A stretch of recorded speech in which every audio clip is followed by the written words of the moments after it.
All right, so welcome everybody to another episode of Counterpoint.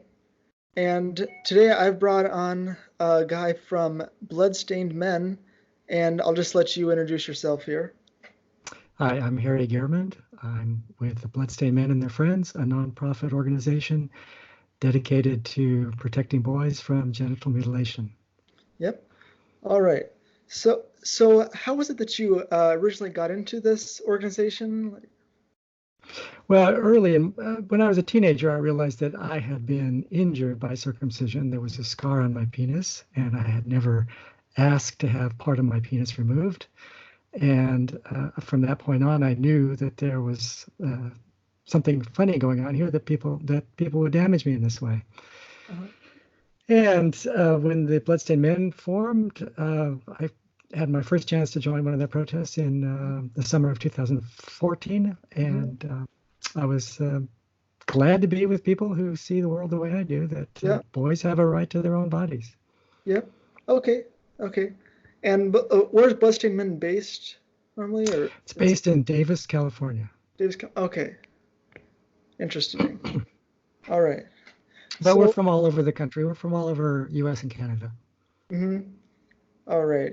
And the U.S. is really where the problem is of circumcision. There's still about 25% of Canadians being cut, but it varies by province. Mm-hmm. The rest of the English-speaking world used to cut their boys, but they don't anymore. And so the big problem is here in the U.S. with about half of the boys still being cut. Mm-hmm. Yeah. So, and in the U.S., it's mainly not for religious reasons, for like what Jews and Muslims do. It's mostly for, because they want the baby to look like the father, or because they believe it's cleaner, it looks better. Yeah, there's all sorts of myths that support it, and I know one old one is that it would prevent boys from masturbating, is one myth. Right. So that's how it got introduced into the English-speaking world. First in England and then in the U.S., there was this hysteria about masturbation in the 19th century. They thought it caused disease, and the circumcision would prevent boys from masturbating. Of course, it didn't work. Yeah. And once it got established, people kept coming up with new excuses to keep it going. Mm-hmm. And then, of course, the rest of the world basically stopped, but the United States kept the practice. Yeah, and the non-English speaking world, mainland Europe never did it, except for a small minority of Jews and Muslims. Most of Asia never did it except for the Muslim areas and the Philippines. In Africa, it varies. Some places they do and they don't. In Oceania, some Pacific Islanders did it and some didn't. Mm-hmm. Yeah, so I have a map brought up of male genital cutting in different countries here. And so the countries, basically all of Europe is in the always rare category. And then, yeah. And so places like China, India, Russia, and then of course Middle East it's done more often. Right, because it's religious reasons. Yeah. Mostly Muslim there. Mm-hmm. Yeah. All right. So does Bloodstained Men, does it focus on more political, like trying to get it banned on a federal level, or does it focus more on awareness and trying to make it more socially unacceptable? Well, a long time ago, when I had the epiphany that this is totally wrong, it's abusive and should never happen, I thought, well, we'll just get an injunction and we'll stop it by the end of the week. And I talked to a lawyer about that, and he just laughed at me. He said, no, that doesn't work that way. The courts follow society. He says the courts can't lead. And so what you have to do is first change social attitudes, and then legal attitudes follow that. Yeah, that's true. So our job is to get out on the streets and change people's minds. Exactly. Yeah, because if you just try to make it illegal immediately, people that still support it are going to protest that. Right. This just happened in Sweden. This is on the news today that the Center Party in Sweden passed a proposal to protect boys from circumcision, which is the totally logical thing to do. And they got a backlash from religious leaders and Last I heard, they're backing away from it, but they absolutely were right. The boys have the right to their own body. They have the right to be protected from genital mutilation, just like girls do. And Finland as well. Finland, Yep. yeah, Denmark, Iceland. So the Scandinavian countries are the leaders in social attitudes. And Yep. I wish America could be the leader here, and I feel, like I'd be so proud if we could be, but we are really laggards in this Yep. area. Yeah, I think it'll happen. I think slowly but surely it's becoming less common in our country. Would you say that? Or? It is tapering off, but it should just fall off a cliff, and it hasn't. So once people understand that it's mutilation, it's unnecessary, it violates rights. It's not that hard to realize that this is the bad idea. Yeah, and if you look at like the tools that they use for circumcision, it's actually quite brutal. It's like they have like this clamp that they put on there, and like different ways that they do it. But it's heartbreaking to see that. I mean, when you see one of the things that's most convincing for people is when they see a circumcision video, see the brutality of it, see the boy screaming like you've never, and hear him screaming like you've never heard anyone scream before, and the bloodiness and the attack on the most sensitive part of his body when he's totally vulnerable and needs protection. It's just everything is wrong. What's wrong with this picture? Well, everything is wrong with this picture. Yep, and that's one thing that's one reason that a lot of people don't even call it circumcision anymore. They call it genital cutting because circumcision suggests that's more socially acceptable. And right. Then when you call someone uncircumcised, then it becomes like it's just someone that hasn't had that done to them yet. Right. So the propaganda promotion of circumcision is world class. I mean, to convince people that the normal body is abnormal and an abnormal body is normal took an amazing propaganda effort. And the word uncircumcised was part of that propaganda effort because it's just like nobody is undecapitated. They have a healthy whole body and nobody's damaged it. Yep. And they're intact. They're not uncircumcised. Yeah, I think one interesting thing is I was watching this video recently, and it was actually saying how, like with female genital mutilation, it's still called a foreskin, actually. Right. Yeah, which I don't think a lot of people realize, but like it's really more similar to male circumcision than people realize. Right, they're the exact analogous structure. The clitoral hood is the analogy to the foreskin, and of course both genders start out the same and they differentiate in the womb, but during the process of differentiation this happens. Yeah and even though it's essentially the same procedure more or less, one is completely socially taboo and the other one is still widely practiced. Right, and we have people promoting it, including our own CDC has come up with a ruling which was resoundingly criticized by professionals and the public when it was first introduced, and then last year it just slipped into law where it requires doctors to promote genital mutilation to new parents and to teenage boys. So this is inciting violence against children. Circumcision is violence against children. And it's the official policy of the CDC to incite violence against children. That's where we are today. Yep. I believe circumcision is the only surgical procedure that's completely unregulated. That's correct. And it's anybody can do it. You don't have to be a doctor to do it. And when it's done in a hospital context, no records are kept about the botches. So that's also a complete anomaly. It's just completely out of step with the way the way medicine is done. Normally they keep track of all of the botches, all of the problems that come up. They don't do that for circumcision. And when they reported death, they reported it as, well, he bled to death, exsanguination, or he got an infection. Well, why did an infant bleed to death? What happened to him that caused him to bleed to death? What caused the infection? It was an unnecessary surgery. And those they're not being held to account for all of the botches and the deaths. And it's not tallied up under the tally of circumcision harm, which if it were, it'd be the death knell of the circumcision industry, which is very profitable. Yep. It's bad enough when everything goes right, but then there's the botched circumcisions where people lose their penis. And have you heard of the David Reimer story before? Right.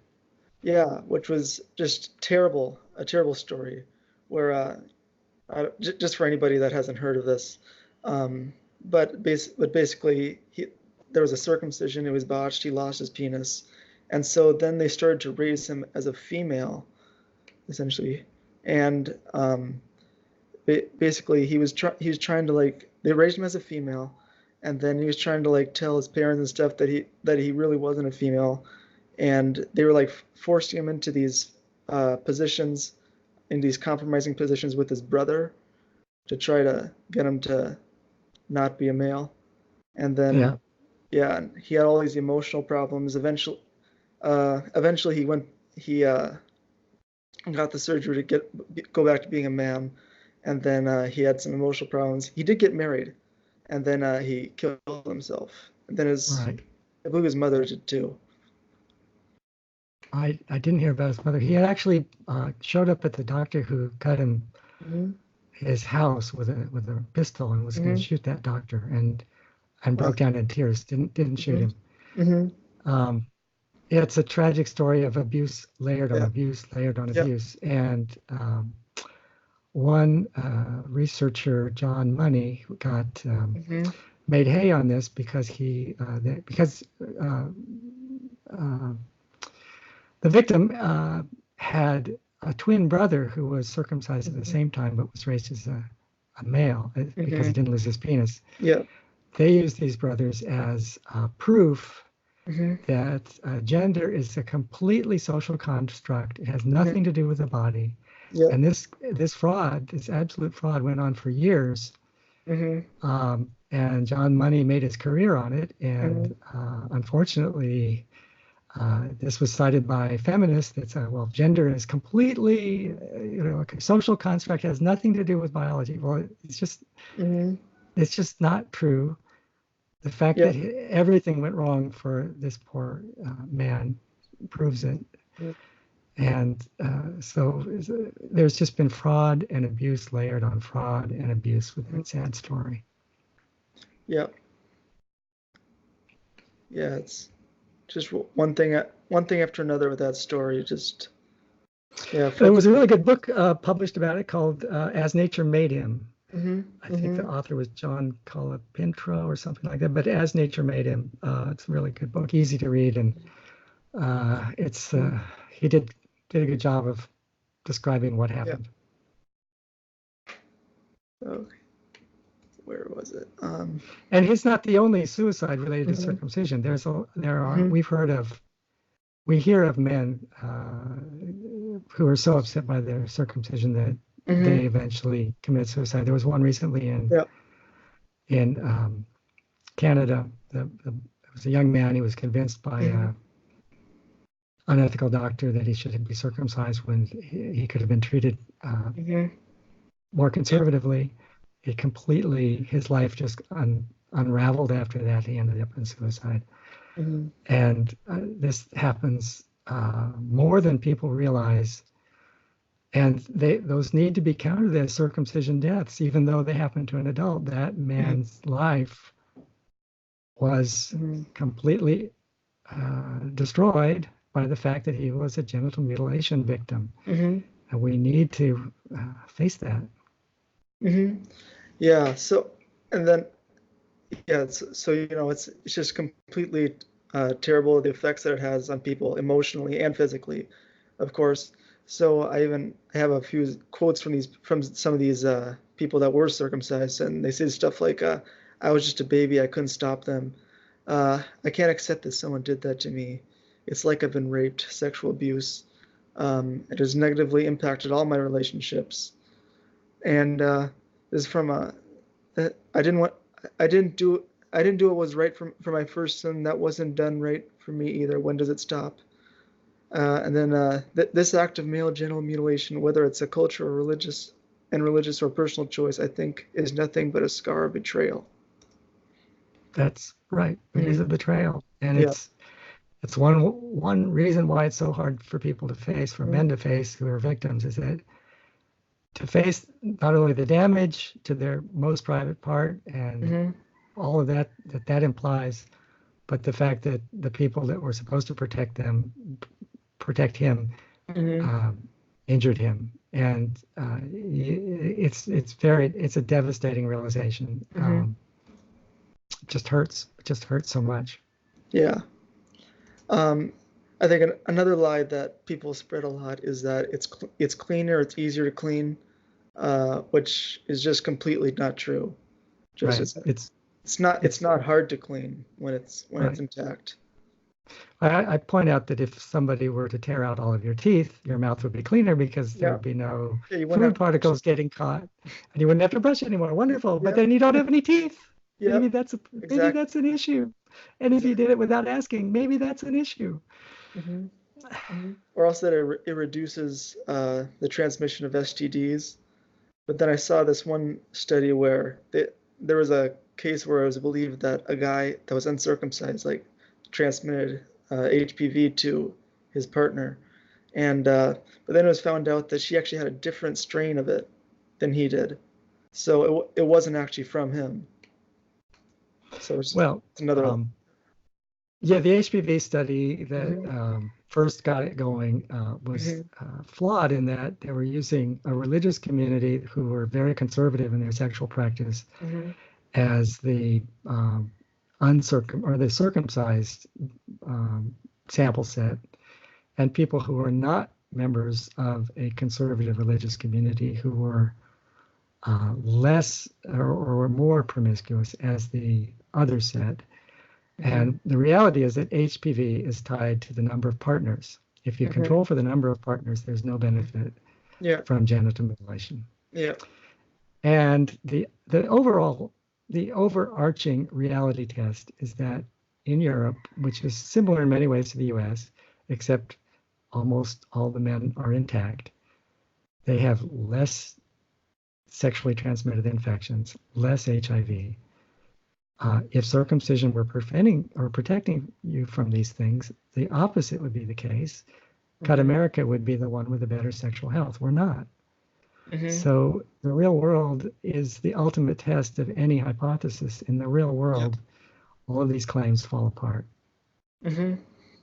Yeah, and another interesting thing is after the circumcision is done, what's done with the foreskin is they use it for research. They use the tissue often without the parents knowing. They use it to reduce the wrinkles in the skin and cosmetics and stuff. Yeah. And this has been promoted by Oprah completely disgusting. And other stars who Oprah's never apologized for this. Oprah, who should know something about human rights, who claims to be a champion of human rights, would do something that's so grotesquely a violation of human rights, using another person's body parts for your own cosmetic benefit. It's like what the Nazis did. I mean, it's just off the scale. Yeah. And Oprah has promoted this and has never apologized. And the latest one was the actress from Australia. I don't want to name the wrong person, but she was a very pretty Australian. Is it? I think that was her, but I don't want to name the wrong person because but anyway, very pretty woman who's, goes on TV promoting this totally unethical foreskin cream. And I don't know what she's being paid for this or how she's being rewarded for doing this, but it's absolutely shameful. It's just they should be ashamed. Here. I think I found it. Is this it? Uh, is Sandra Bullock? Sandra Bullock, yeah, it was the American one, and Yeah. I forgot who the Australian one was. She just was on TV not Mm-hmm. too long ago doing this. And one day, they're going to Mm-hmm. be shocked Mm-hmm. when they realize what they've done. And this is Mm-hmm. what's called the banality of evil, when people just go about their business without thinking about what they're doing, how they're affecting others, Yep. and they do things that are really quite evil. But Mm-hmm. because they fail to empathize with how other people are being affected, or fail to think about what they're Mm-hmm. doing to other people, or what they're promoting to be done to other people. Mm-hmm.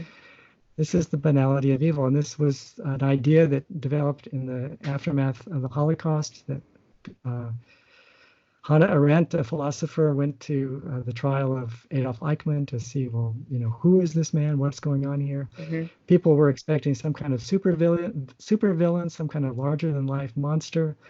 But what they found was just a very ordinary person who failed to think about the consequences of his actions, and who Mm-hmm. failed to empathize with his victims.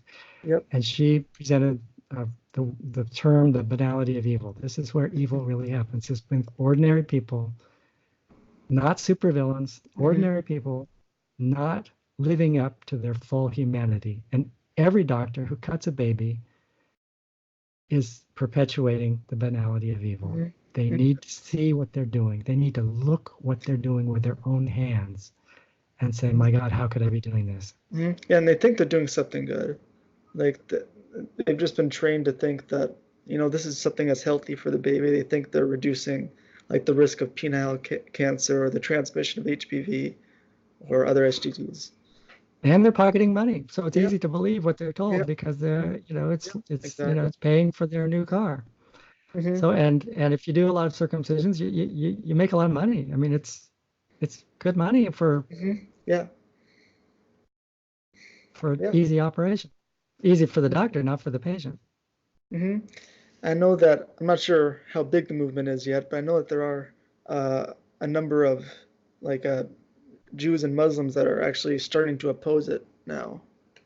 Yes, So, we protest with Jews. mm-hmm. Last summer, we were joined by Daniel Totke, who was carrying a sign that said, "This Jew hates being cut. This Jew hates Mm-hmm. being cut." Mm-hmm. Very, he's very clear about he's proud to Mm-hmm. be a Jew, but he doesn't like Yep. circumcision. Mm-hmm. Another protester that joined us was Jonathan Friedman, who was one of Mm-hmm. the founders of our group, Mm-hmm. and very clear that he's not happy that his body was Mm-hmm. damaged. Mm-hmm. He was subjected to the Orthodox ritual with the blood sucking and all, and he Mm-hmm. was horrified when he Yep. realized that this was done to him. And so Jewish men are getting it. Um, Mm-hmm. and there's a movement called Brit Shalom that's been promoted by both Jewish men and women Mm-hmm.